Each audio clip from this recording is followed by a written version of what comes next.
Hello अस्सलाम वालेकुम। कैसे हैं आप सब लोग। आज है हमने सेंसरी रिसेप्शन के बारे में पढ़ना है। तो पहले हम देखेंगे कि 2000 साल पहले अरस्तु जो था उसने रिकॉग्नाइज की 5 ह्यूमन सेंसेस। अब इसमें से 4 तो हमारे फेस के साथ ही होती है, जैसे कि sense of hearing, sense of smell, sense of vision, sense of taste, और एक जो है इससे अलग है सेंस ऑफ टच। ठीक है। लेकिन उसके बाद जो मतलब कि जोलॉजिस्ट जैसे जैसे आगे की तरफ आए तो उन्होंने कहा कि एनिमल्स के अंदर इसके अलावा और सेंसेस भी होती हैं। मिसाल के तौर पर अगर इनवर्टेब्रेट्स में देखें जिनके अंदर वर्टेब्रल कॉलम नहीं होती, तो उनमें एक एरे मतलब तरतीब के साथ जो है सेंसरी रिसेप्टर होती हैं, जिसके ज़रिए से वो अपने माहौल के मतलब मालूमात देंगे। ठीक है, कोई भी इंफॉर्मेशन लेंगे। अब इसकी कॉमन एग्जांपल्स में हम देखें तो टैक्टाइल रिसेप्टर नाम से ही जाहिर हो रहा है, जो कि टच को फील करते हैं। जियो रिसेप्टर, अब इसमें जियो का वर्ड जो है अर्थ के लिए यूज़ होता है, तो जो पुल ऑफ ग्रेविटी को सेंस करेंगे। हाइग्रो रिसेप्टर, हाइग्रो का वर्ड वाटर के लिए यूज़ होता है, तो ये भी नाम से ही इंटरप्रेट हो रहा है कि जो हवा के अंदर नमी को फील करें, यानी कि एयर के अंदर जो वाटर कंटेंट है उसे डिटेक्ट करे। और प्रोपोरियोसेप्टर ये मैकेनिकल इंड्यूस चेंजेस के लिए होता है, जो कि स्ट्रेचिंग से होती हैं, किसी चीज़ को कंप्रेस करने से होती है, या किसी चीज़ को बेंड करने से, या फिर टेंशन से। ठीक है।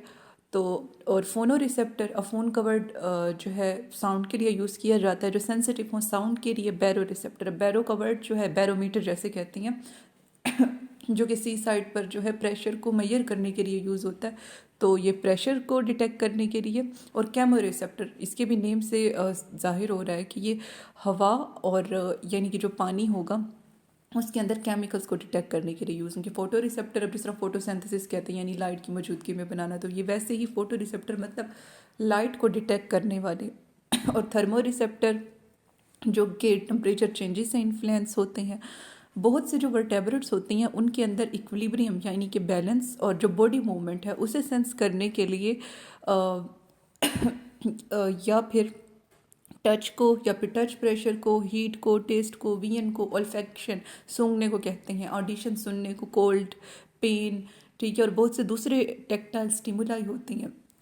तो बहुत से वर्टेब्रेट्स में क्या क्या होता है, इक्विलिब्रियम को सेंस करने वाले, मूवमेंट को सेंस करने वाले। ठीक है। और इन ये सारी चीज़ें जो लिखी हुई हैं इन सब चीज़ों को सेंस करने वाले, हीट, कोल्ड, टेस्ट, यानी कि इन सब चीज़ों के रिसेप्टर होते हैं। इसके अलावा जो सर्कुलेटरी सिस्टम में हमारे रिसेप्टर होते हैं, अब जाहिर है वो ब्लड वाली साइड पर है तो वो ब्लड प्रेशर में अगर कोई चेंज आता है तो उसे सेंस करने के लिए होंगे। और ब्लड के अंदर कार्बन डाइऑक्साइड या फिर हाइड्रोजन आयन में चेंज आएगा तो ज़ाहिर है पीएच को डिटेक्ट करने वाले होंगे। तो CO2, हाइड्रोजन आयन, इन चीज़ों को डिटेक्ट करने वाले जो रिसेप्टर है हमारे सर्कुलेटरी सिस्टम में होंगे। ये सारा अभी आप सुनते जाएं, एंड पे जब मैं रिपीट करूँगी तो आपको तब सारा फुली याद हो जाएगा। और रिसेप्टर जो डाइजेस्टिव सिस्टम में होते हैं वो हंगर और थर्स्ट को यानी कि डिटेक्ट करने वाले होते हैं। जिस तरह हंगर पेंग्स होती हैं, ठीक है, तो पहले रिसेप्टर डिटेक्ट करते हैं तभी ये होता है। थर्स्ट, बहुत ज़्यादा प्यास लगती है, ये भी पहले डाइजेस्टिव सिस्टम में रिसेप्टर सेंस करेंगे, फिर ब्रेन के पास मैसेज जाएगा और फिर जो है मतलब कि थर्स्ट फील होगी। इसलिए वो कह रहे हैं कि overall an animal senses limit and define it's impression of environment. Animal की जो सेंसेस होती हैं यही एक एनिमल के इन्वायरमेंट को डिस्क्राइब कर रही होती हैं।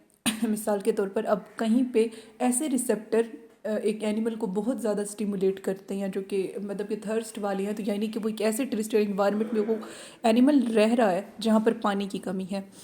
ठीक है।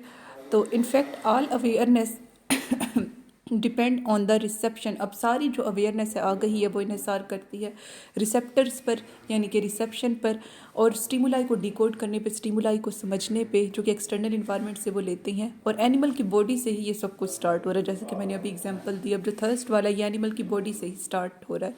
फिर वो कह रहे हैं कि the rest of this chapter examine how animal use sensory information.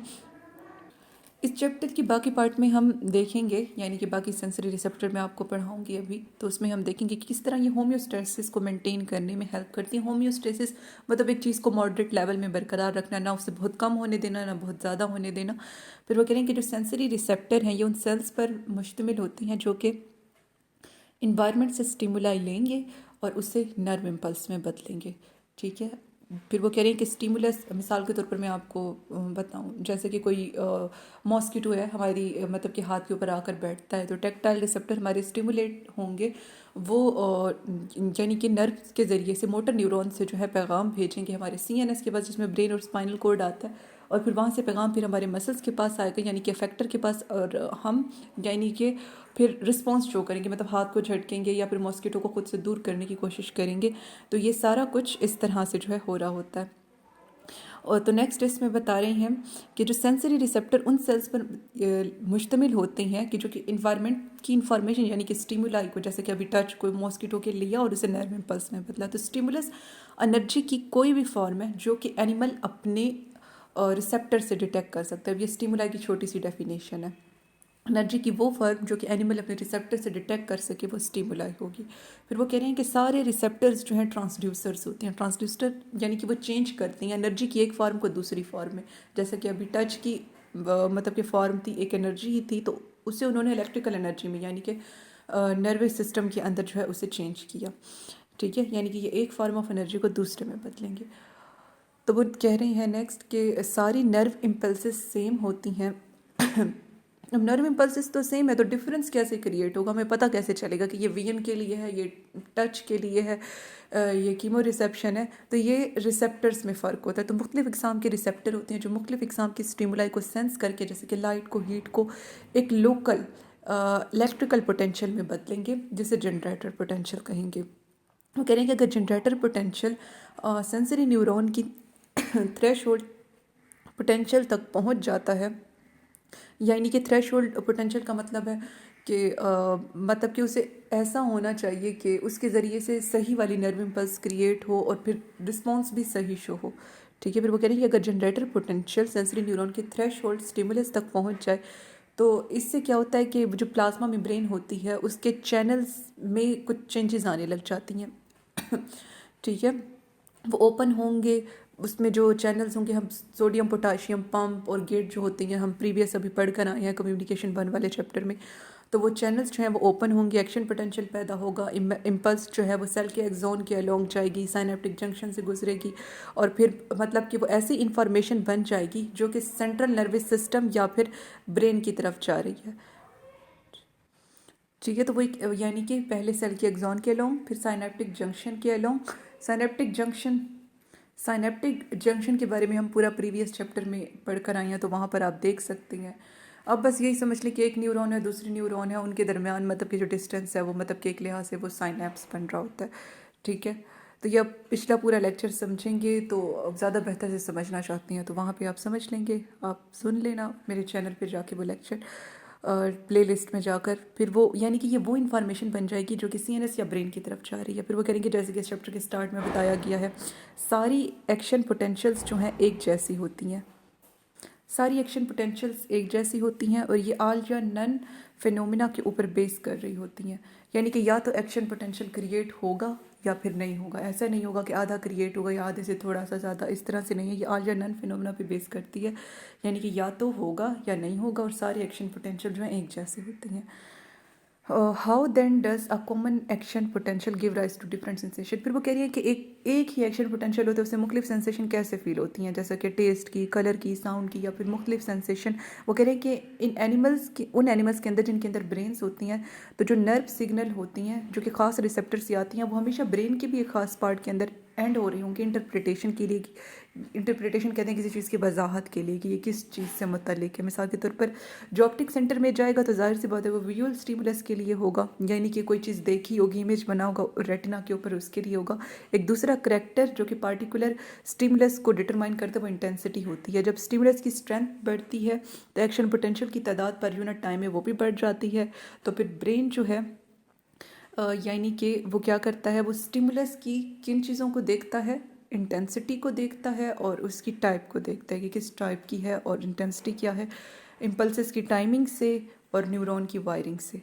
ठीक है, यानी कि इम्पल्स किस टाइम में आ रही हैं और न्यूरॉन्स की वायरिंग मतलब कि ज़्यादा होंगे जब इंटेंसिटी ज़्यादा होगी। तो अब लास्ट है इसका सेंसरी रिसेप्शन का। सेंसरी रिसेप्टर जो है इनकी दर्ज सेल, वो कह रहे हैं कि इनके फीचर्स, इनमें खसूसियात होनी चाहिए। इनमें सेंसरी रिसेप्टर सेल्स हों या फिर फाइनली ब्रांच्ड पेरिफेरल एंडिंग्स होनी चाहिए सेंसरी न्यूरॉन की। इनमें क्या होना चाहिए, सेंसरी रिसेप्टर सेल्स हों या फिर बहुत ज़्यादा ब्रांचिंग वाली इनके अंदर सेंसरी न्यूरॉन हों, ठीक है, जो कि एक ख़ास स्टिमुलस का रिस्पॉन्स शो कर सकें। किस तरह से, जनरेटर पोटेंशियल क्रिएट करके, यानी कि सेंसिटिव रिसेप्टर सेल हों या फिर न्यूरॉन हो बहुत सी ब्रांचिंग वाली, जो कि रिस्पॉन्स शो कर सके जनरेटर पोटेंशियल, रिएक्शन पोटेंशियल को पैदा करके। फिर वो कह रहे हैं कि इनका स्ट्रक्चर जो है ऐसा होना चाहिए कि वो एक ख़ास स्टिमुलाई को रिसीव कर सके, ठीक है। रिसेप्टर का स्ट्रक्चर ऐसा हो कि खास स्टिमुलाई को वो रिसीव भी कर सके, क्योंकि ये बना ही उसी के लिए है, तो इसका स्ट्रक्चर भी उससे रिसीव करने वाला होना चाहिए। और जो रिसेप्टर सेल्स हैं वो उन्हें, यानी कि साइनेप्स, उन्हें मिलना चाहिए आगे मुख्तलिफ नर्व फाइबर्स के साथ, ताकि ब्रेन तक पैगाम जा सके, CNS तक जा सके खास न्यूरल पाथवे से। फिर वो कह रहे हैं कि सेंट्रल नर्वस सिस्टम में जो नर्व इम्पल्स है वो मतलब कि ऐसी क्रिएट हो कि वो वहाँ जाकर बताए कि ये किस चीज़ से मुतालिक सेंसेशन है, साउंड से रिलेटेड है, टच से रिलेटेड है, किस चीज़ से रिलेटेड है। तो इस सारे में हमने पहले क्या देखा कि अरिस्टोटल ने 5 सेंसेस दी थी, लेकिन बाद में जो जोलॉजिस्ट आए उन्होंने देखा कि और सेंसेस भी होती हैं, जैसे कि हाइग्रो रिसेप्टर, हवा के अंदर पानी को डिटेक्ट करने वाले, कीमो रिसेप्टर केमिकल्स को सेंस करने वाले, टेक्टाइल रिसेप्टर टच को फील करने वाले, जियो रिसेप्टर ग्रेविटी को फील करने वाले, ठीक है। तो ये सारे रिसेप्टर्स, प्रोपोरियोसेप्टर कंप्रेशन को, बेंडिंग को फील करने वाले, ठीक है।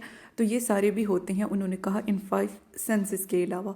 फिर उसके बाद उन्होंने कहा, स्टिमुलस की हमें डेफिनेशन बताई थी कि स्टिमुलस मतलब कि क्या होता है कि ये एक ऐसी एनर्जी होती है जिसे रिसेप्टर फील कर सके और फिर आगे से रिस्पॉन्स। हाँ, तो हमने स्टिमुलस का देखा था कि ये ऐसी एनर्जी होती है जिसे एनिमल डिटेक्ट भी कर सके। फिर हमने देखा था कि जो सारे रिसेप्टर होते हैं ट्रांसड्यूसर होती हैं, यानी कि एक एनर्जी को दूसरे में बदलते हैं। जैसे कि कोई भी एनर्जी है, जैसे कि टच की है या फिर साउंड किया, तो उससे ये इलेक्ट्रिकल एनर्जी यानी कि नर्वस सिस्टम की एनर्जी में जो है भेज देंगे, एक्शन पोटेंशियल या फिर जनरेटर पोटेंशियल जो है पैदा करके, ठीक है। तो ये सारा हमने इसमें देखा था। और फिर हमने खुसूसियात देखी कि इन्हें होना कैसे चाहिए। तो इन रिसेप्टर को ऐसा होना चाहिए कि ये मतलब कि रिसेप्टर सेल्स इनके अंदर वो फाइनली बहुत ज़्यादा, यानी कि ब्रांचिंग वाली न्यूरॉन्स हों जो कि चेंज को डिटेक्ट कर सकें और फिर चेंज को डिटेक्ट करके आगे जनरेटर पोटेंशियल क्रिएट कराएं। और इसके अलावा इन्हें मतलब कि साइनेप्स करना चाहिए आगे नर्व फाइबर्स के साथ, और फिर ये मतलब कि ब्रेन के एक ख़ास पार्ट के अंदर जाएं और वहाँ पे ऐसी सेंसेशन पैदा करें जो कि रिकोगनाइजेबल भी हो, पता चले कि ये साउंड की है, ये टेक्टाइल से रिलेटेड है। और इनका स्ट्रक्चर कैसा होना चाहिए रिसेप्टर्स का, जो कि स्टिमुलस को रिसीव कर सके, ठीक है। तो ये सारा हमने इसमें देखा। तो अब जो बाकी रिसेप्टर्स हैं इनवर्टेब्रेट्स के, सेंसरी रिसेप्टर्स सारे के सारे, और वर्टेब्रेट्स के जो हैं रिसेप्टर्स, उन पे अलग अलग वीडियोस हैं जिनका लिंक आपको नीचे डिस्क्रिप्शन में मिल जाएगा। तो आप मेरा चैनल सब्सक्राइब करना और अपने बाकी फेलोज से जो है शेयर करना मत भूलें। तो फिर मिलते हैं। इस चैप्टर के मतलब के सारे लेक्चर्स हैं आपको प्लेलिस्ट में मिल जाएंगे। और इसके अलावा जो इनवर्टेब्रेट्स के रिसेप्टर हैं और वर्टेब्रेट्स के हैं, और बाकी भी इस चैप्टर के मतलब इस चैप्टर के सारे, उन सब के लिंक आपको डिस्क्रिप्शन में मिल जाएंगे। तो इसके साथ ही अल्लाह हाफिज़, मिलते हैं नेक्स्ट किसी लेक्चर के साथ। अस्सलाम वालेकुम। आज जो है हमने इनवर्टेब्रेट के सेंसरी रिसेप्टर्स पढ़ने हैं, और जो जनरल इंट्रो था सेंसरी रिसेप्टर का और उनकी जो करैक्टरिस्टिक्स थी उसके लिए पहले ही एक वीडियो अपलोड हो चुकी है जिसका लिंक आपको डिस्क्रिप्शन में मिल जाएगा और प्लेलिस्ट में भी वो मिल जाएगी। तो हम इनवर्टेब्रेट्स के अंदर आज सारे सेंसरी रिसेप्टर्स देखेंगे। तो एनिमल का जो बिहेवियर होता है वो बहुत ज़्यादा डिपेंड करता है उसके रिस्पॉन्सेस के ऊपर। दूसरे लफ्ज़ों में हम कह सकते हैं कि एक एनिमल का जो बिहेवियर होता है, यानी कि इन्वायरमेंट की जो इन्फॉर्मेशन होती है उसे जो वो रिस्पॉन्स दे रहा होता है उसी का ही कोई फंक्शन होता है एनिमल का बिहेवियर। अब इनवर्टेब्रेट जिनमें वर्टेब्रल कॉलम नहीं होती उसके हमने सारे रिसेप्टर्स पढ़ने हैं। तो इनके अंदर रिसेप्टर स्ट्रक्चर्स होते हैं जिनके ज़रिए से ये मालूमात को रिसीव करते हैं, इंफॉर्मेशन अपनी इन्वायरमेंट के अबाउट लेंगे। कुछ कॉमन एग्जांपल जो हैं ये डिस्कस की गई हैं स्ट्रक्चरल और फंक्शनल पर्सपेक्टिव से। तो पहले हम बैरो रिसेप्टर देखते हैं, जैसे कि नाम से जाहिर हो रहा है प्रेशर को डिटेक्ट करने वाले। बैरोस वेट को कहते हैं या फिर प्रेशर को कहते हैं, और रिसेप्टर क्या होता है जो किसी भी चेंज को डिटेक्ट करके आगे रिस्पॉन्स शो करवा सके, ठीक है। तो ये प्रेशर के अंदर चेंजेस को डिटेक्ट करेंगे। और however, zoologists have not identified any specific structures for baroreception in invertebrates। ताहम कोई ख़ास रिसेप्टर उन्होंने आइडेंटिफाई बैरोरिसेप्शन के लिए नहीं किए जोलॉजिस्ट ने। ताहम जो प्रेशर चेंजेस के रिस्पॉन्सेस होते हैं ओशन के अंदर, उन रिस्पॉन्सेस को जो है ओशन डिवेलिंग कोपोर्ट के अंदर, क्रस्टेशियन के अंदर, टीनोफोर्स के अंदर और जेलीफिश की जो मेड्यूसी होती है उसके अंदर वो रिस्पॉन्स देखे गए हैं और सिक्विड्स में भी देखे गए हैं। फिर वो कह रहे हैं कि कुछ इंटरटाइडल क्रस्टेशियंस जो होते हैं वो कोऑर्डिनेट यानी कि हेल्प करते हैं माइग्रेटरी एक्टिविटी में टाइडल मूवमेंट के ज़रिए से, प्रेशर जब उनके ऊपर लगता है, ठीक है, पानी की डेप्थ की वजह से। तो बैरो रिसेप्टर में हमने क्या देखा, जो प्रेशर चेंजेस को डिटेक्ट कर सके और इनके लिए जोरिस ने कहा कोई ख़ास रिसेप्टर जो आइडेंटिफाई नहीं हुए। और ये किस किस में देखा गया है, स्क्विड में, जेलीफिश, मेड्यूसी में। जेलीफिश की दो अल्टरनेटिव फॉर्म्स होती हैं, एक पोलिप और एक मेड्यूसी, तो ये मेड्यूसी में देखे गए हैं। टीनोफोर में और क्रस्टेशियन में, कोपोर्ट क्रस्टेशियन में ये देखा गया। और फिर वो कह रही हैं कि इंटरटाइडल जोन अब वो होता है जहाँ पे वो जो पानी वाली जगह होती है, सी की और लैंड आपस में मिल रहे होते हैं, तो वो इंटरटाइडल जोन होता है। तो उस इंटरटाइडल जोन में कुछ माइग्रेटरी एक्टिविटीज़ होती हैं, उसमें कोऑर्डिनेशन जो है, उसमें जो हेल्प हो रही होती है, उसमें जो कोऑर्डिनेशन होती है, वो एक लिहाज से बैरो रिसेप्शन का रिस्पॉन्स ही होता है, जो कि देखा गया है कुछ क्रस्टेशियंस के अंदर। अब जो क्रस्टेशियंस उस इंटरटाइडल जोन के ऊपर माइग्रेटरी एक्टिविटी की कोऑर्डिनेशन को जाहिर कर रहे होते हैं, वो असल में इस ये जो बैरो रिसेप्शन होती है इसका रिस्पॉन्स होता है, ठीक है।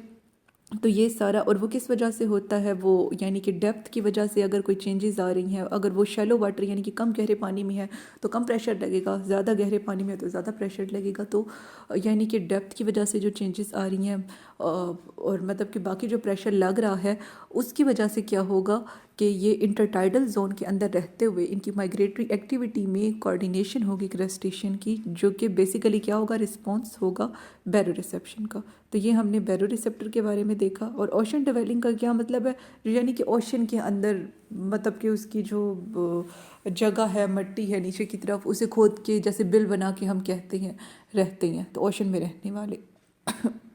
नेक्स्ट जो है हम कीमो रिसेप्टर देखेंगे।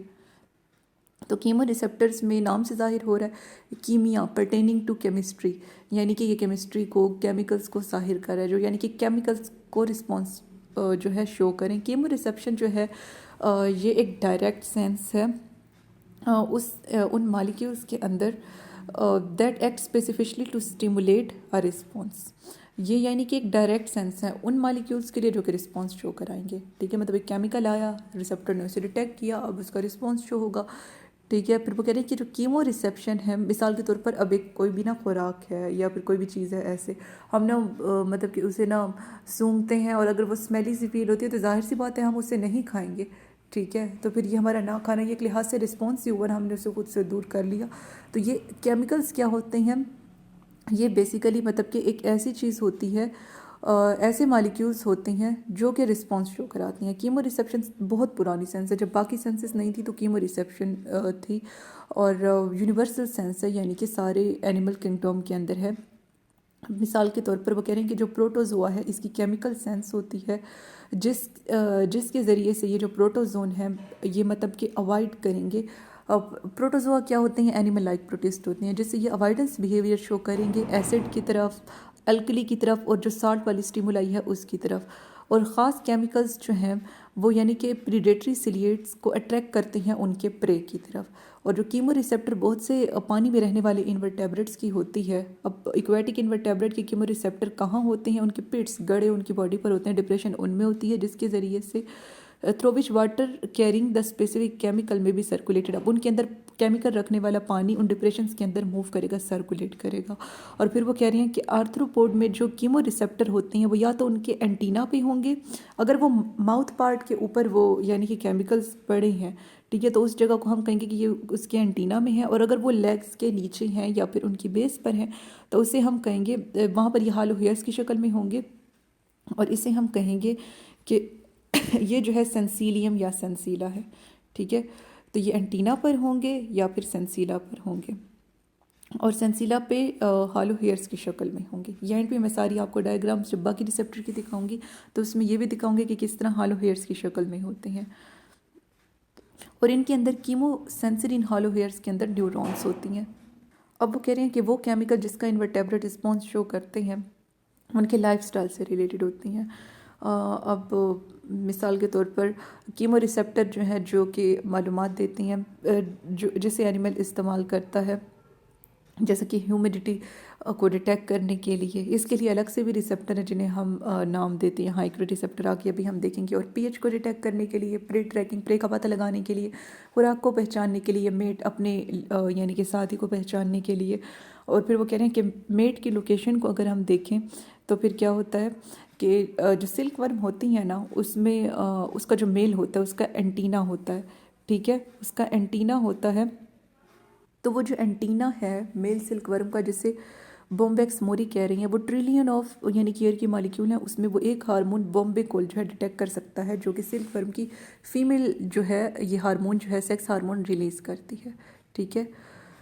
तो फीमेल सिल्क मोथ जो होती हैं, मोथ या फिर वर्म, ये बॉम्बेकोल को सेक्स अट्रैक्शन के लिए जो है यूज़ करती हैं, जिसके ज़रिए से मेल इसे यानी कि रात के वक्त भी ढूंढ लेता है, और बहुत माइल दूर यानी कि डाउन विंड यानी कि हवा से भी, हवा वाली जगह से भी नीचे, और बहुत मीलों तक भी अगर वो मौजूद होगा, ठीक है, जिससे इन्हें जो है रिप्रोडक्टिव एडवांटेज मिल रहा है एक वाइडली डिस्पर्स्ड स्पीशी में। मतलब इनकी स्पीशी बहुत ज़्यादा फैली हुई होती है, तो उसके अंदर एक ख़ास यानी कि मेल को अपनी तरफ अट्रैक्ट करने के लिए इनका ये बॉम्बे कोल मालिक्यूल रिलीज़ करना इन्हें रिप्रोडक्टिव एडवांटेज दे रहा है। ये सारा मैं एक बार रिपीट कर लूँ, फिर आगे चलते हैं।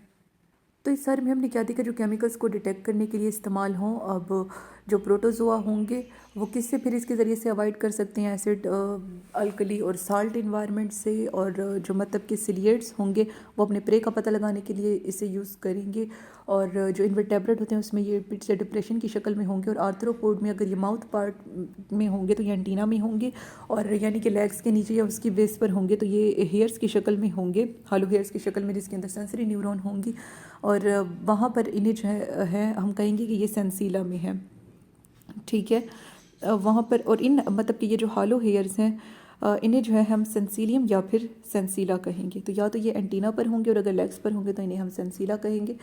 और फिर हमने इसका देखा है कि ये पीएच के डिटेक्शन के लिए, ह्यूमिडिटी, प्रे का, मेट का पता लगाने के लिए यूज़ होंगे। अब मेट का पता लगाने के लिए कैसे यूज़ होंगे कि जो मेल सिल्क वर्म मोथ होती हैं, जिन्हें बॉम्बेक्स मूरी कहते हैं, वो यानी कि एक हार्मोन को ट्रिलियन ऑफ एयर मॉलिक्यूल में बहुत माइल्स के डिस्टेंस से वाइडली डिस्पर्स स्पीशी में पहचान लेती हैं, जो कि उनकी फीमेल जो है रिलीज़ करती है इस सेक्स हार्मोन को, जिसे हम बॉम्बेकोल कहते हैं। तो ये जो है इस इन्हें यानी कि रिप्रोडक्टिव एडवांटेज दे रहा है। तो नेक्स्ट जो है हमने जियो रिसेप्टर देखने हैं। तो जियो रिसेप्टर जैसा कि इनके नाम से जाहिर हो रहा है, जो फोर्स ऑफ ग्रेविटी का रिस्पॉन्स दे। और फिर फोर्स ऑफ ग्रेविटी में क्या आ जाता है कि उससे इंफॉर्मेशन देंगे कि वो अप है, डाउन है। और बहुत से जो जियो रिसेप्टर, इन्हें स्टेटोसिस्ट भी कहा जाता है। स्टेटो मीन स्टैंडिंग और किस्टिक्स मीन ब्लैडर, यानी कि जो स्टैंडिंग ब्लैडर होता है उसकी तरह मतलब कि ये होते हैं, इसलिए इन्हें यानी कि पानी से भरा हुआ एक ब्लैडर होता है उसकी तरह ये मतलब कि होते हैं, तो इन्हें स्टेटोसिस्ट भी कहा जाता है। स्टेटोसिस्ट जो है ये फ्लूइड फिल्ड चैम्बर है, जिससे सिलिया रखने वाली सेंसरी एपिथेलियम ने सराउंड किया हुआ है, और इसके अंदर एक सॉलिड ग्रेन्यूल दाने की तरह के एक स्ट्रक्चर को कहते हैं। तो सॉलिड ग्रेन्यूल होता है जिसे स्टेटोलिथ कहती हैं। एंड पे मैं आपको स्ट्रक्चर दिखाऊंगी तो आपको उससे भी और क्लियर हो जाएगा, ठीक है। और फिर वो कह रही हैं कि कोई भी मूवमेंट जो एनिमल की होती है वो स्टेटोलिथ की पोजीशन चेंज करेगी और फ्लूइड को मूव कराएगी, ठीक है। और फिर वो कह रहे हैं कि इंटेंसिटी और पैटर्न जो है इंफॉर्मेशन का ये चेंज कर देंगे, जो कि सेंसरी एपिथेलियम से आ रहा होगा। तो सेंसरी एपिथेलियम से जो इन्फॉर्मेशन आ रही है ये उसका पैटर्न और इंटेंसिटी बदल देंगे। मिसाल के तौर पर जब एनिमल मूव करता है तो जो मूवमेंट होती है स्टेटोलिथ की, और जो फ्लूइड मूव करता है सेंसरी एपिथेलियम के ऊपर, ये इन्फॉर्मेशन देता है कि एनिमल की जो मूवमेंट है वो लीनियर है या फिर रोटेशनल एक्सेलरेशन है एनवायरनमेंट के लिहाज से। और फिर वो कह रहे हैं कि ये जो स्टेटोसिस्ट होते हैं ये बहुत से कहाँ कहाँ होते हैं, यानी कि स्टेटोसिस्ट जियो रिसेप्टर ये गैस्ट्रोपोड, सिफालोपोड, क्रस्टेशियन, निमर्शियन, पोलिकिड्स और स्काइफोजोन में होते हैं। फिर वो कह रहे हैं कि ये एनिमल जो हैं इस इंफॉर्मेशन का जो कि स्टेटोसिस्ट से मिलती है इसका मुख्तलिफ तरीके से इस्तेमाल करते हैं। मिसाल के तौर पर बरोविंग इन्वर्टेब्रेट्स जो है अब यानी कि वो बरो कर रही हैं, अंदर गारें बना रही हैं, तो वहाँ पे लाइट तो नहीं है, तो वहाँ पे यानी कि मूवमेंट की डायरेक्शन को डिटेक्ट करने के लिए फोटो रिसेप्टर तो वहाँ नहीं है, तो ओरिएंटेशन के लिए वो इन्हें यूज़ करते हैं जियो रिसेप्टर को ओरिएंटेशन के लिए अपने उस सबस्ट्रेट के अंदर, यानी कि वो जगह जहाँ पे वो बरो करके की कार सी बना रही हैं। और प्लैंकटन क्या होते हैं जो कि यानी कि जो पानी में जो लहरें जिस डायरेक्शन में मूव करें उस डायरेक्शन में मूव करते हैं, उसके अगेंस्ट नहीं जाते। जो प्लैंकटोनिक एनिमल होते हैं वो यानी कि ख़ुद को 3D इक्वेटिक इन्वायरमेंट के अंदर रखते हैं अपने स्टेटोसिस्ट का इस्तेमाल करते हुए, ठीक है।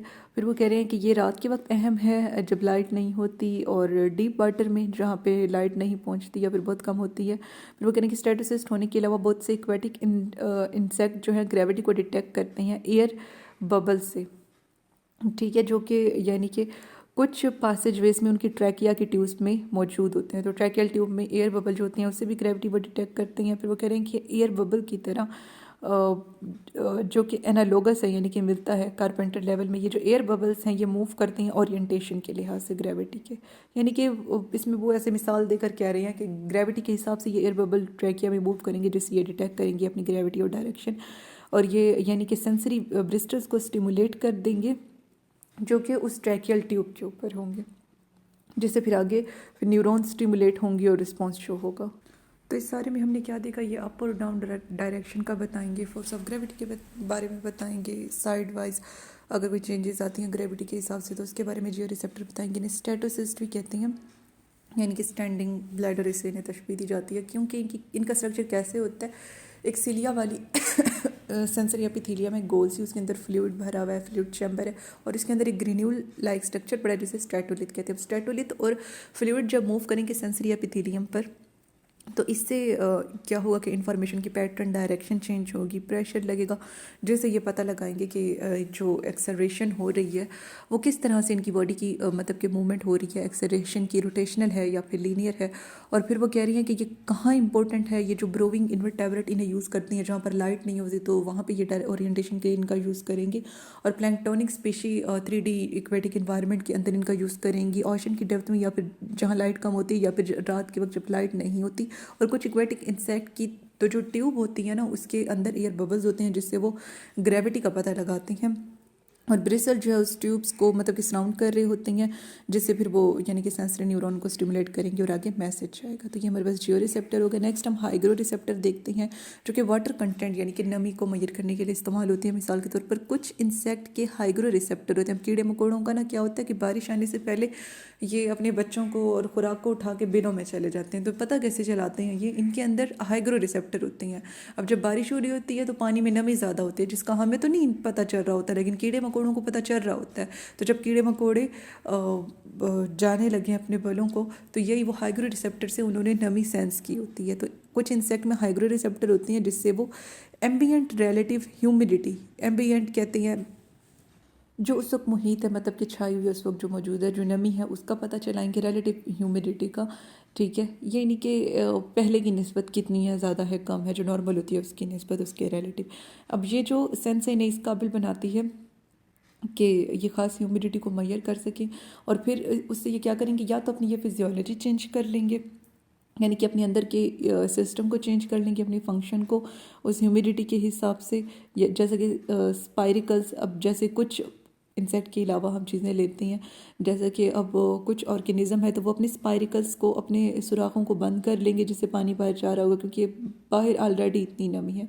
फिर वो कह रहे हैं कि या फिर लोकेशन को अपनी चेंज कर लेंगे। जोलॉजिस्ट ने आइडेंटिफाई किए हैं हाइग्रो सेंसरी स्ट्रक्चर, ये कहाँ कहाँ होते हैं, एंटीना पे होते हैं, पॉल्स पे होते हैं, बॉडी के नीचे होते हैं, स्पाइरिकल सुराखों के नीचे होते हैं, जिस तरह स्टोमेटा ओपनिंग्स होती हैं इसी तरह स्पाइरिकल्स एनिमल्स में इन्वर्टेब्रेट्स में ओपनिंग होती है, ठीक है। क्योंकि ये सारे हम पढ़ ही इन्वर्टेब्रेट के रिसेप्टर हैं, ठीक है। ताहम हाइग्रो रिसेप्टर जो है ये ह्यूमिडिटी को how hygroreceptor transduce humidity into action potential still not known. ताहम ये नहीं पता कि किस तरह से ह्यूमिडिटी को डिटेक्ट करके ये फिर रिस्पॉन्स शो कराते हैं, फिजियोलॉजी को चेंज करते हैं या लोकेशन को, इस चीज़ का अभी तक पता नहीं चला। तो इस सारे में हमने क्या देखा कि जो नमी को डिटेक्ट करें, वाटर कंटेंट को डिटेक्ट करें एयर की, उससे हाइग्रो रिसेप्टर कहेंगे और इसके नतीजे में या तो इन्वायरमेंट चेंज कर लेंगे यानी कि लोकेशन, या फिर अपनी फिजियोलॉजी चेंज कर लेंगे। तो हम किस तरह से ये इसे एक्शन पोटेंशियल में बदलते हैं या ह्यूमिडिटी को सेंस करके, इस चीज़ का अभी तक पता नहीं चला। और ये एंटीना पे होते हैं, पाल्स पे होते हैं, स्पाइरिकल्स के नज़दीक होते हैं और बॉडी के नीचे होते हैं। और इसके अलावा अपना बिहेवियर भी ये बाजू का चेंज करते हैं फिजियोलॉजी और इन्वायरमेंट चेंज करने के अलावा। वो कैसे, जैसे कि स्पाइरिकल्स की ओपनिंग या क्लोजिंग। नेक्स्ट जो है हम देखेंगे फोनो रिसेप्टर। फोनो रिसेप्टर वो होते हैं, वॉइस रिसेप्टर इन्हें हम कहेंगे, जैसे कि नाम से ज़ाहिर हो रहा है, ठीक है। और ये मतलब कि डिटेक्ट करते हैं इन्हें इंसेक्ट में, अरेक्निड में, सेंटीपीड में। फिर वो कह रहे हैं कि जो दूसरे हमारे पास इनवर्टेब्रेट हैं वो साउंड इंड्यूस्ड वाइब्रेशन यानी कि साउंड की वाइब्रेशंस का भी जो है रिस्पॉन्स देते हैं, जो कि सबस्ट्रेटम जिस जगह पर वो मौजूद होती हैं उससे आती हैं। मिसाल के तौर पर जो क्रिकेट्स होते हैं, ग्रास ऊपर्स होते हैं और साइसार्ड्स होते हैं, उनमें फोनो रिसेप्टर होती हैं। अब साइसार्ड, क्रिकेट्स और ग्रास ऊपर्स वाले फोनो रिसेप्टर को हम कहते हैं टेम्पेनल ऑर्गन, ठीक है। इन्हें क्या कहेंगे हम? टेम्पेनल ऑर्गन या फिर टेम्पेनिक कहेंगे। अब इसमें क्या होता है कि टफ फ्लेक्सिबल टेम्पेनम होता है, एक मेम्ब्रेन होती है उसकी टफ सी या फिर फ्लेक्सिबल सी, जो कि एक इंटरनल सैक को कवर कर रही होगी। इसका स्ट्रक्चर भी मैं आपको एंड पर दिखाऊंगी बाकी रिसेप्टर के साथ, जो कि इसे वाइब्रेट करने के काबिल बनाएगी जब साउंड स्ट्राइक करेगी। मेम्ब्रेन से साउंड ने स्ट्राइक किया तो फिर वो इंटरनल सैक को भी वाइब्रेट कराएगी। और सेंसरी न्यूरॉन जो कि टेम्पेनम के साथ अटैच होती हैं वो स्टिमुलेट हो जाती हैं और फिर वो जनरेटर पोटेंशियल पैदा करेंगी। फिर वो करेंगे बहुत से जो अरेक्निड होती हैं उनकी क्यूटिकल के अंदर मतलब के होते हैं ये फोनो रिसेप्टर, जिन्हें हम स्लिट ऑर्गन कहेंगे। ये साउंड इंड्यूस्ड वाइब्रेशंस को सेंस कर सकते हैं। और फिर वो कह रहे हैं कि जो हमारे पास सेंटीपेड्स होते हैं इनके अंदर जो फोनो रिसेप्टर हैं उन्हें हम ऑर्गन्स ऑफ टोमोसफेरी कहेंगे। अब इसके एमसीक्यूज इन चीज़ों के बन सकते हैं, ठीक है, जो कि साउंड से सेंसिटिव होते हैं। फिर वो कह रहे हैं कि जो फिजियोलॉजी है स्लिट ऑर्गन की और ऑर्गन ऑफ टोमोसफेरी की, अभी तक जोलॉजिस्ट को भी समझ नहीं आई।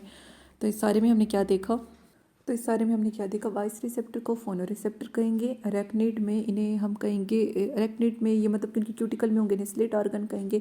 और ऑर्गन ऑफ टोमोसफेरी हमने देखा कि इन्हें सेंटीपीड में कहेंगे। तो हम इन दोनों के स्ट्रक्चर अब तक सही समझ नहीं आए। और टेम्पेनम या फिर टेम्पेनिक मेम्ब्रेन या फिर टेम्पेनल ऑर्गन ये हमने किस में देखा? ग्रास ऊपर, क्रिकेट और साइसार्ड में इन्हें जो है हम कहेंगे, ठीक है। और टेम्पेनल मेम्ब्रेन होगी, फिर इंटरनल सैक होगा, फिर टेम्पेनम या टेम्पेनल मेम्ब्रेन से साउंड वाइब्रेशंस पहले टकराएंगी और फिर जो सेंसरी न्यूरॉन उसके साथ अटैच होंगी, फिर वो आके रिस्पॉन्स मतलब कि शो कराएंगी, इंटरप्रिटेशन के लिए ब्रेन की तरफ जाएंगी। तो पहले हम ये 2-3 छोटे छोटे रिसेप्टर देख लें, फिर सबसे लास्ट पर हम फोटो रिसेप्टर देखेंगे। प्रोपोरियोसेप्टर ये क्या होते हैं? प्रोपोर वन सेल यानी कि खुद को क्या करना? स्ट्रेच करना, यानी कि स्ट्रेच रिसेप्टर हैं। ये इंटरनल सेंस ऑर्गन है। ये मैकेनिकल इंड्यूस्ड चेंजेस का जो है यानी कि मूवमेंट से रिलेटेड जो है उनका रिस्पॉन्स शो कराते हैं, जो कि किस किस से होती हैं? स्ट्रेचिंग से, कंप्रेशन से, बेंडिंग से, टेंशन यानी कि फोर्स लगाने से। ये एनिमल को इन्फॉर्मेशन देती हैं उनके बॉडी पार्ट के मूवमेंट के बारे में और उनकी बॉडी पार्ट की जो रिलेटिव पोजीशन होती हैं उसके बारे में। जो प्रोपोरियोसेप्टर हैं इन्हें आर्थ्रोपोड में देखा गया है, जहाँ पे वो अपेंडिज जॉइंट्स में होते हैं और बॉडी के एक्सटेंसर मसल्स में होते हैं। इन एनिमल्स में जो सेंसरी न्यूरॉन होती हैं जो कि प्रोपोरियोसेप्शन में शामिल हैं वो यानी कि शामिल होंगे और ये बॉडी के कुछ पार्ट्स के साथ यानी कि अटैच होंगे, जो कि स्ट्रेच होते हैं ये सेंसरी न्यूरॉन। फिर वो कह रही हैं कि ये मसल सेल भी हो सकते हैं, इलास्टिक कनेक्टिव टिश्यू फाइबर भी हो सकते हैं और बहुत सी मेम्ब्रेन भी हो सकती हैं जो कि जॉइंट्स को जोड़ रही होती हैं। फिर वो कह रहे हैं कि जैसे ये स्ट्रक्चर शेप चेंज करते हैं तो क्या होता है कि जो सेंसरी नर्व एंडिंग्स होती हैं जो इनके साथ अटैच होती हैं वो भी डिस्टॉर्ट होती हैं और जनरेटर पोटेंशियल हो जाता है स्टार्ट। तो इस सारे में हमने क्या देखा? जो स्ट्रेच रिसेप्टर होते हैं उन्हें प्रोपोरियोसेप्टर कहते हैं। Stretching, bending, compression, tension, body part की मूवमेंट और उनकी एक दूसरे के हिसाब से जो पोजीशन है उसके बारे में ये बताएंगे। और फिर वो कह रही हैं कि इन्हें यानी कि मोस्ट थारोली आर्थ्रोपोड के अंदर मतलब कि स्टडी किया गया है, ठीक है। और आर्थ्रोपोड में ये कहाँ होते हैं? अपेंडिज में होते हैं, उनकी अपेंडिजेस में, जॉइंट्स में, उनके एक्सटेंसर मसल में होते हैं और इसके अलावा ये इलास्टिक टिश्यू फाइबर्स में और मसल सेल में होते हैं, ठीक है। और आर्थ्रोपोड में कहाँ पर ये होते हैं? अपेंडिज, जॉइंट और एक्सटेंसर मसल में होते हैं, ठीक है। और फिर वो कह रही हैं कि जब मतलब कि इनमें कोई डिफॉर्मेशन आती है तो उनके साथ जो सेंसरी न्यूरॉन अटैच है उनमें भी डिफॉर्मेशन आती है और जनरेटर पोटेंशियल क्रिएट होता है। तो ये हमें किस चीज़ के बारे में बता रही हैं? मैकेनिकल इंड्यूस चेंजेस के बारे में बता रही हैं। नेक्स्ट जो है हमने टेक्टाइल रिसेप्टर देखनी है, जैसे कि नाम से जाहिर हो रहा है टच से रिलेटेड होंगे। ये यानी कि एपिथेलियल सेल, अब जो हमारी स्किन के ऊपर एपिथेलियल सेल्स हैं ना यानी कि ये उससे आए हैं। एपिथेलियल सेल्स की मॉडिफिकेशन है, ठीक है, मॉडिफिकेशन ऑफ एपिथेलियल सेल, जिनके साथ फिर क्या सेंसरी न्यूरॉन अटैच होती हैं। फिर वो कह रहे हैं कि जो टेक्टाइल रिसेप्टर होते हैं एनिमल्स के, ये बॉडी सरफेस की हम कह सकते हैं प्रोजेक्शंस होती हैं। मिसाल के तौर पर ब्रिसल्स, स्पाइंस, सीटाई, ट्यूबरक्लस। अब इन सब में क्या फ़र्क है कि कुछ जिस तरह गुलाब के ऊपर नुकीली साख्तें होती हैं वैसे ही होंगी तो स्पाइन थोड़ी सी लंबी होंगी तो ब्रिसल, और उनके ऊपर मतलब कि जैसे कि कॉमन पिन होती है, ठीक है, उसके ऊपर यानी कि कैप लाइक एक स्ट्रक्चर होगा तो बस सीटाई होंगे। ट्यूबर क्लास ऐसे थ्रेड लाइक स्ट्रक्चर होंगे। फिर वो कह रहे हैं कि जब भी किसी ऑब्जेक्ट के साथ एनिमल कॉन्टैक्ट में आता है तो ये मैकेनिकली डिफॉर्म हो जाती हैं। अब ये डिफॉर्मेशन रिसेप्टर को एक्टिवेट करेंगी जो कि फिर सेंसरी न्यूरॉन को एक्टिवेट करेगा, जिससे जनरेटर पोटेंशियल जो है स्टार्ट होगा। बहुत से टेक्टाइल रिसेप्टर जो हैं वो मैकेनिकल इंड्यूस वाइब्रेशन से भी यानी कि सेंसिटिव होती हैं, जो कि पानी में या फिर जिस सबस्ट्रेट पे वो पड़े हैं सॉलिड सबस्ट्रेट पे उसमें पैदा होती हैं। मिसाल के तौर पर ट्यूब डिवेलिंग पॉलीकेट्स जो होती हैं इनमें रिसेप्टर होती हैं जो कि इन्हें इस काबिल बनाते हैं कि ये ट्यूब्स में वापस चले जाएं जब मूवमेंट होती है सराउंडिंग में। और जो वेब बिल्डिंग, ये जो जाले बनाने वाले स्पाइडर होती हैं, इनके टेक्टाइल रिसेप्टर होते हैं जो कि जो कि सेंस कर लेते हैं प्रे को स्ट्रगल करते हुए इनके जाल के अंदर जब वाइब्रेशन उनके वेब के थ्रेड्स में होगी। तो इस सारे में हमने क्या देखा, तो टेक्टाइल रिसेप्टर कहा जाता है कि स्किन की सरफेस की प्रोजेक्शंस होती हैं और ये यानी कि एपिथेलियम से निकल रही होती हैं और वो एपिथेलियम अंदर की तरफ सेंसरी न्यूरॉन के साथ अटैच होती है। इन्वायरमेंट में कुछ भी वो उन्होंने डिफॉर्म किया यानी कि टेक्टाइल रिसेप्टर को फिर इन्होंने डिफॉर्म किया अंदर सेंसरी न्यूरॉन को, फिर एक्शन पोटेंशियल स्टार्ट होगा। फिर वो क्या उन्होंने मिसालें दी हैं कि जो स्पाइडर होते हैं वो इंटेक्टाइल रिसेप्टर के ज़रिए से उनके जाल के अंदर जो प्रे कोशिश कर रहा होता है, ट्रैक होता है, उसे पहचान लेते हैं। और जो ट्यूब डिवेलिंग पॉलीकेट्स होते हैं वो ट्यूब के अंदर वापस चले जाते हैं जब भी उन्हें कोई डिफॉर्मेशन इंटेक्टाइल रिसेप्टर के ज़रिए से इन्वायरमेंट में फील होती है। तो नेक्स्ट जो है हमने थर्मो रिसेप्टर देखने हैं, ये एक लास्ट है और इसके बाद बस एक फोटो रिसेप्टर लास्ट है, फिर एंड हो जाएगा। तो थर्मो रिसेप्टर नाम से जाहिर हो रहा है जो टेम्परेचर चेंजेस को डिटेक्ट कर सके कुछ, और इन्वर्टेब्रेट तो यानी कि जो इन्वायरमेंट के टेम्परेचर में डिफरेंस आया उसे डायरेक्टली सेंस कर देते हैं। मिसाल के तौर पर प्रोटोजोन पैरामीशियम, ये उस एरिया में रहता है जहाँ पे टेम्परेचर मॉडरेट होता है और जहाँ पे टेम्परेचर बहुत ज़्यादा या बहुत कम हो यानी कि एक्सट्रीम लेवल पर उसे अवॉइड करता है। हीट सेंसिंग मैकेनिज्म इन लीचिस को और टिक्स को वार्म ब्लडेड होस्ट तलाश करने में मदद देता है। और कुछ इंसेक्ट जैसे कि क्रस्टेशियन, हॉर्स शू क्रैब, जिसे लीमुलस भी कहते हैं हॉर्स शू क्रैब को, ये थर्मल वेरिएशंस को जो है ये सेंस कर सकते हैं। इन सब केसेस में ताहम इनके लिए कोई ख़ास रिसेप्टर अभी तक आइडेंटिफाई नहीं हुए। तो इस सारे में हमने क्या देखा, थर्मल रिसेप्टर क्या होते हैं जो कि टेम्परेचर की वेरिएशंस का रिस्पॉन्स शो करते हैं। कुछ ऑर्गेनिज्म जो हैं यानी कि डायरेक्टली सेंस कर लेते हैं डिफरेंस को जो कि उनके इन्वायरमेंट के टेम्परेचर में आया। लीचीज और टिक्स से हीट सेंसिंग मैकेनिज्म के जरिए से अपने वार्म ब्लडेड होस्ट को तलाश करेंगी। पैरामीशियम मॉडरेट इन्वायरमेंट में रहेगा, एक्सट्रीम से अवॉइड करेगा। और ल्यूमुलस, हॉर्स शू क्रैब और कुछ इंसेक्ट और क्रस्टेशियन ये भी जो है इस यानी कि हीट सेंसिंग मैकेनिज्म का इस्तेमाल करते हैं। ठीक है, तो ये इंसेक्ट, क्रस्टेशियन और हॉर्स शू क्रैब जिसे ल्यूमुलस के थर्मल वाइब्रेशन को सेंस कर सकते हैं। तब इनके लिए कोई खास स्ट्रक्चर अभी तक आइडेंटिफाई नहीं हुए। अब हम लास्ट देखेंगे फोटो रिसेप्टर्स। तो जो फोटो रिसेप्टर हमारे पास होती हैं, एक तो ये लाइट से सेंसिटिव होती हैं और सारे मतलब कि जो फोटो रिसेप्टर होते हैं एक तो ये लाइट से सेंसिटिव हैं और दूसरा जो फोटो रिसेप्टर है इनमें लाइट सेंसिटिव पिगमेंट्स होते हैं जैसा कि कैरोटीनाइड होती हैं, रोडोप्सिन होते हैं। ये जो पिगमेंट्स होती हैं ये मतलब कि अपने अंदर लाइट एनर्जी को अब्जॉर्ब करेंगी और जनरेटर पोटेंशियल पैदा करेंगे। फिर वो कह रही हैं कि इसके अलावा इस यानी कि कॉमनैलिटी और इस कम्प्लेक्सिटी के अलावा और फोटोरिसेप्टर के अरेंजमेंट के अलावा बहुत से एनिमल्स में यानी कि ये सब कुछ हैरानकुन हद तक जो है ये वेरी करता है। कुछ फ्लैजिलेटेड प्रोटोजोन जो होते हैं जिसमें यूग्लिना आता है, उनमें क्लोरोफिल होता है जिसके अंदर मैस होता है ब्राइट रेड फोटो रिसेप्टर के ग्रेन्यूल का, जिसे हम स्टिग्मा कहेंगे। ये जो ग्रेन्यूल होते हैं ये कैरोटीनाइड से भरे हुए होते हैं। जो एक्चुअल फोटो रिसेप्टर होता है वो क्या होता है, वो स्वेलिंग होती है फ्लैजेला की बेस के ऊपर जिसे हम स्टिग्मा कहते हैं।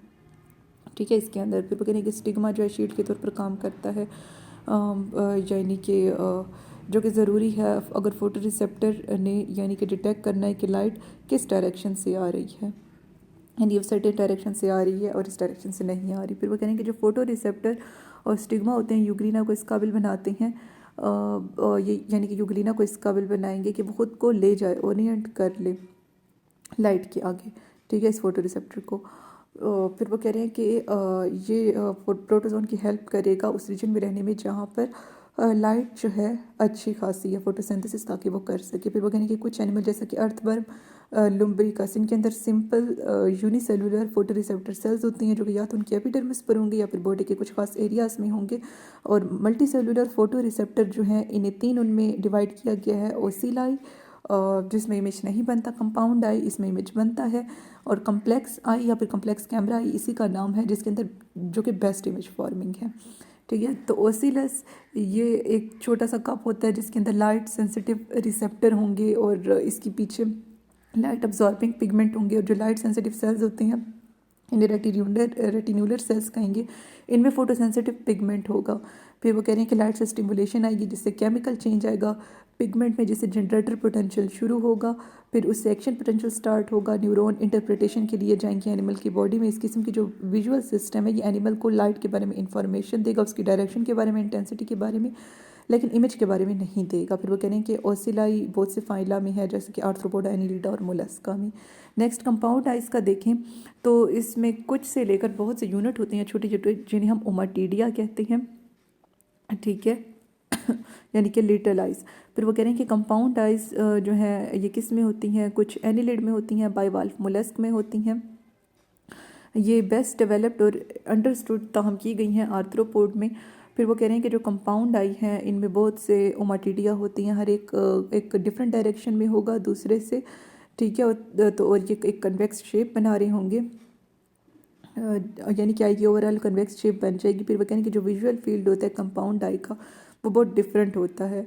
जिसने मतलब कि कोशिश की हो मक्खी को पकड़ने की उसे पता होगा, यानी कि उसके आगे भी लेंस होते हैं, पीछे भी, पीछे से भी पकड़ रहे हो तो मक्खी को पता चल जाता है।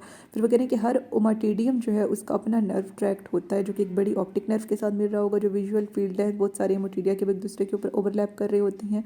अगर ऑब्जेक्ट जो है इस विजुअल फील्ड में अपनी पोजीशन चेंज करता है तो स्टिमुलेशन होगी बहुत से ओमाटीडिया की, वो चेंज हो जाएगी। इसके नतीजे में क्या होगा, as a result of this physiology as well as sufficiently sophisticated central nervous system, compound eyes are very effective। इसलिए हम कह सकते हैं कि मूवमेंट को डिटेक्ट करने के लिए बहुत इंपॉर्टेंट है और इमेज बनाने के लिए भी। फिर वो कह रही हैं कि बहुत सी कंपाउंड आइज जो हैं वो लाइट इंटेंसिटी के मुकाबले में खुद को अडेप्ट कर सकती हैं, ढाल सकती हैं, और कुछ तो कलर विजन भी मुहैया करती हैं जो कि अहम है एक्टिव और डे फ्लाइंग नेक्टर ड्रिंक करने वाले इंसेक्ट में। नेक्टर कहते हैं फूलों का रस पीने वाले इंसेक्ट में, जैसे कि हनी भी फूलों का रस वो पीती है और शहद बनाती है। हनी भी और ख़ास फूलों को पहचानती है उनके कलर से, सेंट से और शेप से। और कम्प्लेक्स कैमरा आई सिक्विड और ऑक्टोपस में पाई जाती हैं। बेस्ट इमेज फॉर्मिंग आई है इनवर्टेब्रेट में। और जो सबसे बड़ी सिक्विड की जो आई है वो यानी कि सबसे बड़ी आई है जो कि 38 सेंटीमीटर से भी ज़्यादा है डायामीटर में। और जो सिफालोपोड की आइज़ होती हैं उनका अक्सर औकात जो है वर्टेब्रेट की आइज़ के साथ सिफालोपोड की आइज़ का मुकाबला किया जाता है। फिर वो क्या, क्योंकि इनमें थिन ट्रांसपेरेंट कॉर्निया होती हैं दोनों में, और लेंस भी होते हैं जो कि लाइट को रेटिना पे फोकस करेंगे, और इन्हें सस्पेंड किया हुआ होता है सिलेरी मसल में। ताहम जो कम्प्लेक्स आई हैं सिक्विड की वो वर्टेब्रेट से कुछ डिफरेंट भी होती हैं रिसेप्टर साइड के लिहाज से। जो कि रेटिन्यूलर फेस पर होगी लाइट के इंटर होने की डायरेक्शन में। ताहम ये इनवर्टेब्रेट में होगा। जो वर्टेब्रेट है उसमें क्या होगा कि जो रेटिना की लेयर होती है वो इन्वर्टेड होती है, और रिसेप्टर डिपेस्ट उसमें होते हैं, उसमें फेस पे होते हैं, इसमें डिपेस्ट लेयर्स में होते हैं रिसेप्टर। दोनों आइज़ जो हैं यानी कि वो फोकस करने वाली हैं और इमेज बनाने वाली हैं। ताहम प्रोसेस जो है वो डिफर करता है डिटेल में। ट्रेस्टियल वर्टेब्रेट के जो मसल्स होते हैं वो लेंस की शेप चेंज करते हैं, यानी कि वर्टेब्रेट में ये होता है जो कि लाइट को फोकस करे होती हैं। और जो फिशेस फालोपोड जो हैं उसमें लाइट फोकस की जाती है मसल्स के ज़रिए से। अब इसमें लेंस की शेप चेंज नहीं हो कि इसमें लेंस को आगे या पीछे मूव करेंगे रेटिना से मैग्नीफाइंग ग्लास की तरह। ठीक है, और आई बाल की शेप जो है चेंज होगी। तो ये हमारे सारे फोटो रिसेप्टर हो गए। ये सारा एक बार मैं थोड़ा सा रिवाइज कर देती हूँ फोटो रिसेप्टर वाला सारा, और फिर जो है ये एंड हो जाएगा।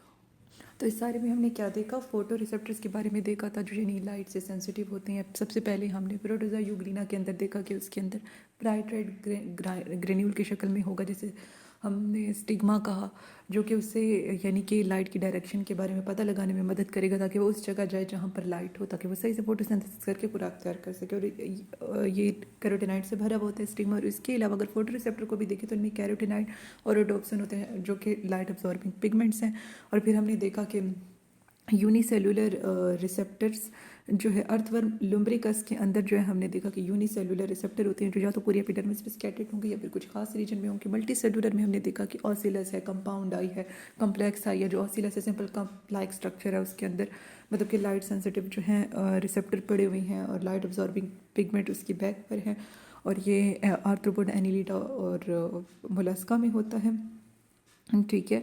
और लाइट की स्टिमुलेशन है, उससे केमिकल चेंज आएगा जिससे क्या होगा, एक्शन पोटेंशियल जनरेट होगा जो कि फिर यानी कि ब्रेन की तरफ जाएगा। कंपाउंड आई की मेन बात है कि उसके अंदर छोटे छोटे यूनिट होते हैं, ओमाटिडियम। फिर इसमें फ्लाई की एग्जांपल दी गई है कि इसमें आगे भी लेंस होती हैं, उसके पीछे भी लेंस होती हैं, तो आप उसे कैच नहीं कर सकते। और इनके विजुअल फील्ड होते हैं हर ओमाटिडियम के, और हर ओमाटिडियम से एक नर्व, एक बड़ी ऑप्टिक नर्व के साथ मिल रही होती है और इनके विजुअल फील्ड एक दूसरे के ऊपर ओवरलैप कर रही होती हैं। और ये आर्थ्रोपोड में है और एनिलिडा में है, बाइवाल्व मोलस्क में है। एंड पर हमने देखा कॉम्प्लेक्स आई या फिर इसी का दूसरा कॉम्प्लेक्स कैमरा ही है।